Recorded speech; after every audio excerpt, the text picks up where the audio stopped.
أعوذ بالله من الشيطان الرجيم. بسم الله الرحمن الرحيم. ألف لام ميم. ذلك الكتاب لا ريب فيه هدى للمتقين الذين يؤمنون بالغيب ويقيمون الصلاة ومما رزقناهم ينفقون والذين يؤمنون بما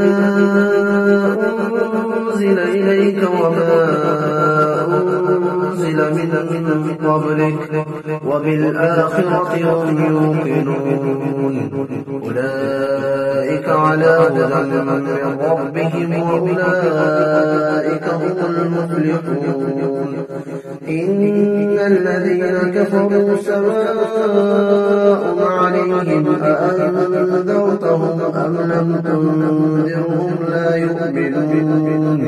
ختم الله على قلوبهم وعلى سمعهم وعلى أبصارهم غشاوة ولهم عذاب عظيم.